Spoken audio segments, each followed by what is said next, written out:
This morning I got back from Canadian Woodworker with my new bandsaw blade. It's for my Recon here. And this is a Laguna Resaw King. Supposed to be a really good blade. And I said to the guy there, I'll have to do an unboxing video. And he jokingly says, well, it's in a bag, you'll have to do an unbagging. So here we go with the unboxing of the bagged blade.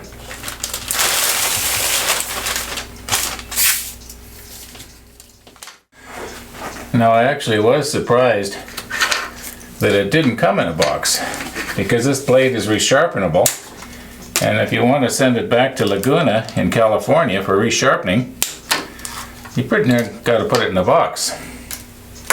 Not that I can't make a box.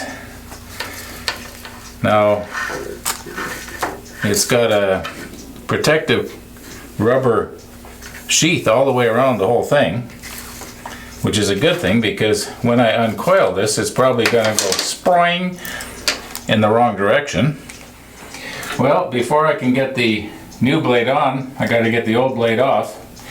Ever notice in any of these professional videos they show that it's always unplugged and they've got the plug hanging there so that everybody can see it? Okay, I'm a professional. Secondly, you're probably wondering, what's this red thing? Well, that's to remind me to re-tension the blade before I turn it on.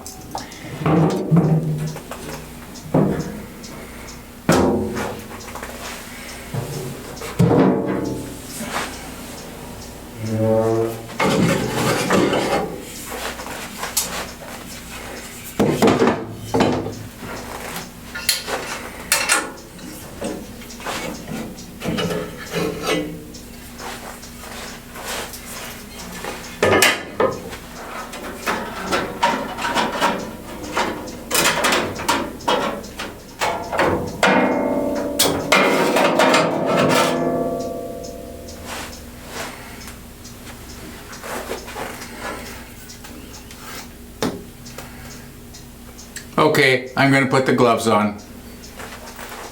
Okay, I got the gloves on. And there is a way to coil these up. At least this is the way I do it. Take and hold the teeth away from you, and hold it like this, and then turn it in like this, and then reach down, pull the bottom loop up,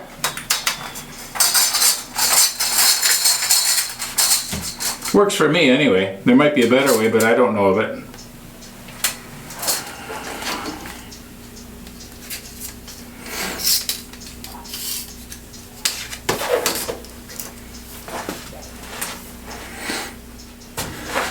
Now I want to be careful here because this thing is really sharp. At least it better be.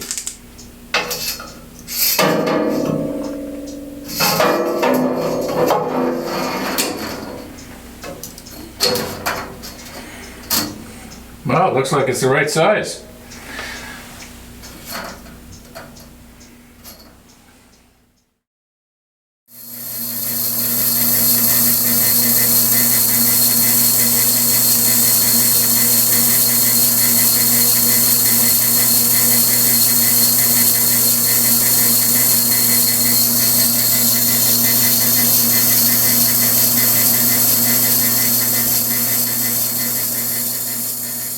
Okay, I've spent about half an hour trying to twink this up. I think I pretty well got it.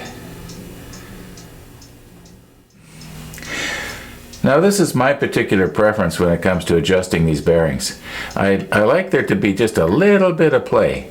I don't like it to be tight up against any one bearing. And the bearing in the back that pushes on the back of the blade, it's not touching at all until I actually put force on the blade. That's my preference anyway. Now, as to where these bearings should be in relation to the blade, I'd like to have them as close to the front as possible. Naturally you don't want them over the teeth, but that will help guide the leading edge of the blade as it passes through the wood. It doesn't matter where this goes. What's important is where the front of the blade is going. For the money, this is a pretty good saw. And, well, the fence is a little on the flimsy side. I think they could have done a better job there. But anyway, right now what I want to do is check for bandsaw drift. I've never had a blade that was perfect, except for the blade that I just took off here. It was just a coincidence. It was right on. Anyway, we'll see what this blade will do. This is a, by the way, this is 1.25 inches. The other blade was 3/4 of an inch.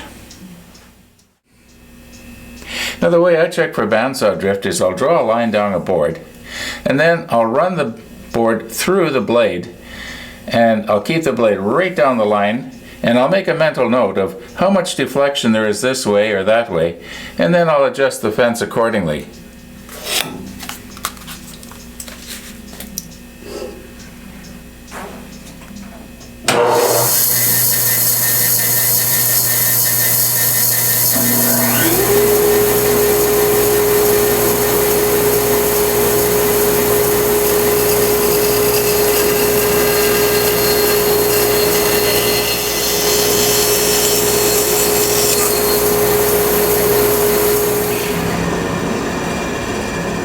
Well, I don't know if you noticed or not, but I didn't see any deflection one way or the other. Sometimes I thought it was this way, sometimes I thought it was that way, so I guess this blade also is pretty true. So that's good. This is obviously the grease off the new blade. Oh, by the way, this was the very first time anything was run through this blade. Okay, I was a little bit concerned there about the quality of that first cut. Didn't seem as smooth as I thought it should be, so I'm going to run a thicker piece here, hold it tight up against the fence so it can't move in or out.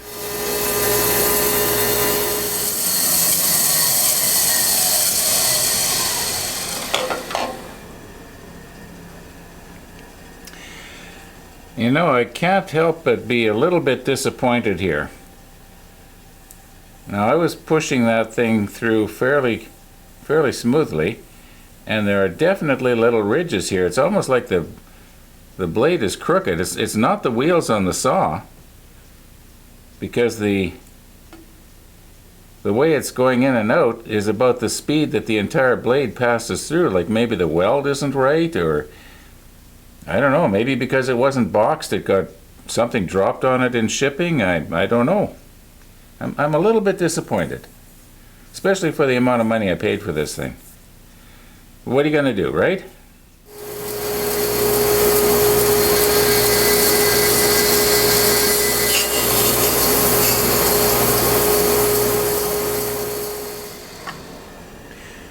Okay, that was somewhat better on a wider piece.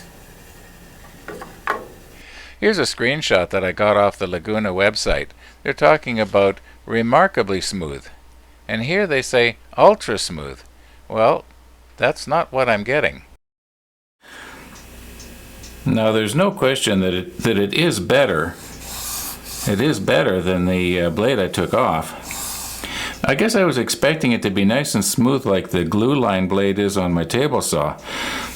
Maybe I'm just asking for too much here.